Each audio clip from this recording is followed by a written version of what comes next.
नमस्कार. कुंतीच्या समोर कृष्ण येऊन उभा टाकलाय आणि कुंतीला आपली ओळख करून देतोय. इथे महाभारताच्या कथेमध्ये मी तुम्हाला सांगितलं की कृष्णाच्या पात्राचा प्रवेश झालेला आहे. तसं ते आधी वाढलेलं आहे, प्रवेश इथे झालाय. कारण भला मोठा झालाय हो, तो द्रुपद राजाकडे आलाय, द्रौपदीचा मित्र झालाय, हे सगळं सगळं सगळं घडलंय. म्हणजे या सगळ्यानंतर ही कथा ते फ्लॅशबॅक मध्ये पुन्हा म्हणजे हा कोण कृष्ण असा प्रश्न पडण्याची शक्यता. आणि तो कुंतीकडे का गेला, का कुंतीकडेच गेला, तर कुंती त्याची आत्या आहे. कृष्णाचे वडील वसुदेव हे कुंतीचे मोठे भाऊ आहेत.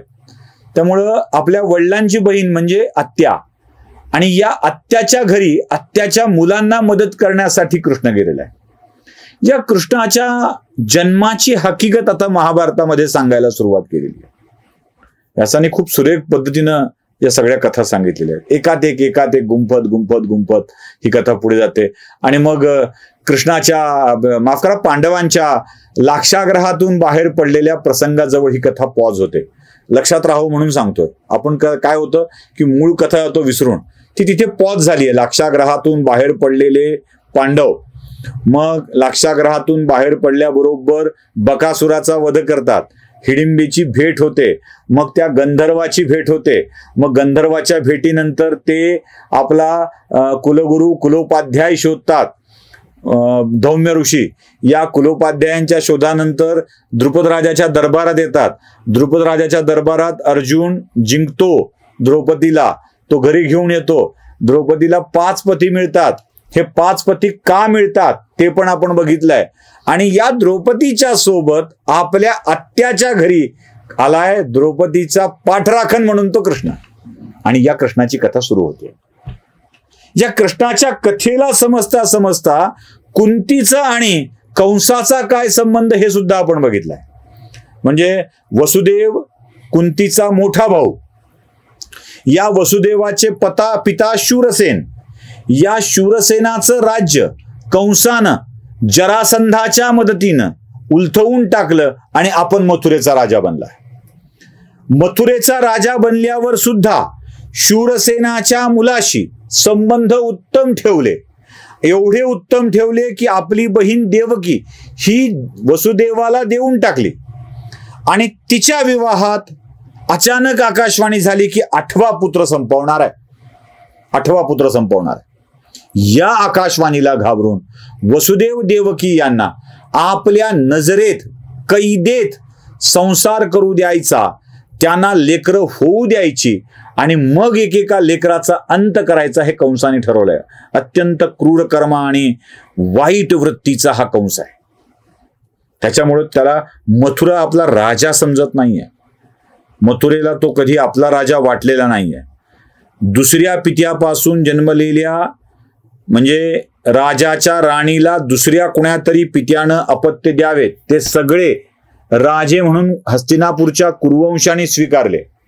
व्यासांपासून झालेले, अन्य देवाधिकांच्या पासून झालेले हे स्वीकारले. पण मथुरेतल्या प्रजेनं कंसाला मात्र स्वीकारलेलं नाहीये. त्याची कथा वेगळी आहे. हा कसा झालाय कंस तो. पण मथुरेवरती सूड उगवत आता वसुदेवावरती सुद्धा सूड उगवायला कैदेत टाकलाय. लग्न झालंय, लग्न झाल्याच्या दिवशी त्यांना कैदेत टाकलाय. तिकडे तुरुंगातच वसुदेव देवकीचा संसार सुरू होतोय. काय वाईट दिवस असतील.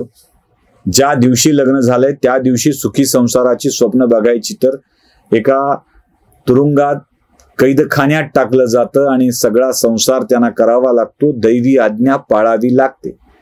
देवाची आज्ञा पाळणारी माणसं शहाणी असतात हे लक्षात ठेवा. म्हणजे ज्याला देवाची आज्ञा पाळायचं कळतं ना तोच चांगला.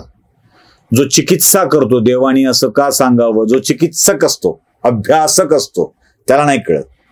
वेडी माणसं देवाची आज्ञा पटकन पाळत असतात, पटकन पाळतात. कारण त्यांना तशी पाळायची सवय लागलेली असते. त्यांना माहित असतं की देवाची आज्ञा पाळण्यातच आपलं सुख आहे. तुम्हाला ती मी एक कथा नेहमी सांगत असतो बघा. एकदा एका वेड्याला देवाला प्रश्न विचारायचं ठरवलं, देवा तुझ्या आबाळाचा आधार कोणता. देव हसून म्हणाला समोर गाव आहे, या गावात जा, प्रत्येक घरासमोर भीक माग, पण एक अट आहे, भीक मागताना घरातल्या माणसाला शिव्या देऊन भीक माग, शिव्या देऊन भीक माग. वेडा म्हणला, देव का वेडा आहे? शिव्या दिल्यावर कोणी भीक घालील? मारतीलच ना. देव सांगितलाय म्हणून वेड्यानं ऐकायचं ठरवलं.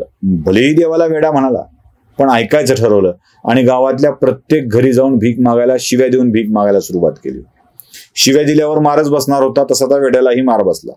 गावातल्या प्रत्येक घरात भीक मागत मागत मागत मागत, शिव्या खात, मार खात तो बाहेर पडला. रक्तबंबाळ झाला, कपडे फाटले, लोकांनी वाटेल त्या पद्धतीनं मारलेलं होतं.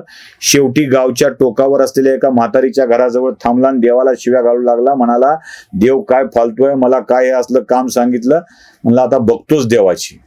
त्याला ते म्हातारीचं घर दिसलं. म्हणलं हे शेवटचं घर राहिलं, इथं मागतो. बघा देवाची आज्ञा आहे, शेवटचं घर राहिलं इथं मागतो आणि मग जातो देवाची बघायला.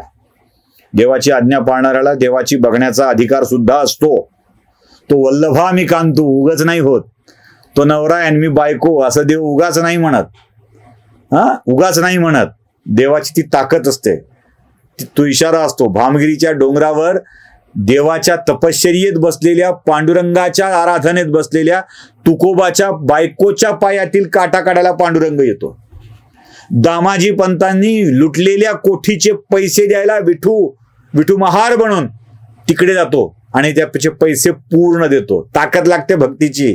ऐऱ्या गैऱ्याचं काम नाही, विचारायचं नसतं देवानं सांगितलेलं काम करावं की नाही करावं. या वेड्याला इथे माहित होतं आणि तो वेडा त्या म्हातारीच्या घरात गेला आणि म्हणाला, हे थिरडे दिसत नाही का तुला? भूक लागली मला, काय तर खायला दे. म्हातारीनं किलकिली डोळे करून बघितलं आणि म्हणाली, बाळ खूप लागलंय हो तुला, थांब जरा, गरम गरम पाणी ठेवलंय, पोरग येणार म्हणून आंघोळ कर, खायला देते, खा, माझ्या पोराचे कपडे घाल.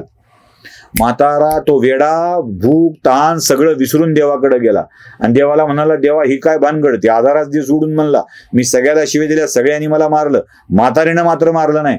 देव हसला, म्हणाला, वेड्या ती म्हातारी तर माझ्या आवाळाचा आधार आहे. शिव्या दिल्यावर सुद्धा लोकांच्या मांगल्याची कामना करणारे परमेश्वराच्या आभाळाचा आधार असतात आणि असे वेडे सुद्धा देवाच्या आभाळाचा आधार असतात, जे देवानं दिलेलं काम पूर्ण पाडतात. वसुदेव देवकीला अशीच देवाची आज्ञा झालेली होती. प्रचंड यातना सहन करायची आहे, प्रचंड दुःख सहन करायचं आहे. पोटचं लेकरू कोणीतरी मारून टाकणारा, इवलाचा मासाचा गोळा, निष्पाप देह मारून टाकणारा याची जाणीव आहे, पण देवाची आज्ञा आहे, 8वा पुत्र कंसाचा घात करणार आहे. वाट बघितली पाहिजे, वाट बघितलीच पाहिजे आणि देवाने सांगितलेल्या कामामध्ये आपलं योगदान दिलंच पाहिजे आणि त्यासाठी हे सगळं काम केलं पाहिजे.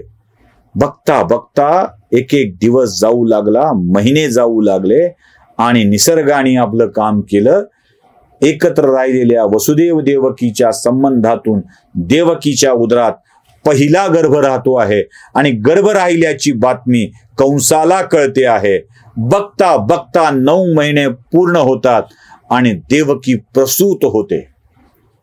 प्रसूत झालेल्या देवकीची वार्ता कंसाच्या कानावर पडते आणि धावत धावत कंस येतो. अत्यंत निर्दयाने निष्ठुरपणे देवकीच्या हातातलं बालक कंस काढून घेतो आणि एका दगडावर आपटून त्याचा जीव घेतो. देवकी आर्त विनवणी करत असते, दादा माझं पहिलं लेकरू आहे रे हे, तुला 8व्या लेकरापासून धोका आहे, याला का मारतोयस? पण 8वं कोणतं याचा अंदाज कंसाला नाही आहे, त्यामुळे तो प्रत्येक जीवाला मारण्याचा निर्णय घेतो आहे. आपलं पाप वाढवतोय. पापाचं ओझं वाढलं पाहिजे असं सहजासहजी मरण येत नसतं. आपल्या पापाचं ओझं कंस वाढवतोय आणि एका निष्पाप निर्व्याज बालकाचा दगडावर आपटून जीव घेतोय. अशाच वाईट गोष्टी अजून 7 वेळा घडणार आहेत. देवकीचं हृदय विदीर्ण होणार आहे, फाटून निघणार आहे आणि हे सगळ्यालाच सहन करणं भाग आहे. एवढ्या वेळेला सहन केल्यावर ही तप्तपदी, ही सप्तपदी चालल्यावरच पुढचं पाऊल हे कंसाच्या विनाशाचं असणार आहे. नमस्कार.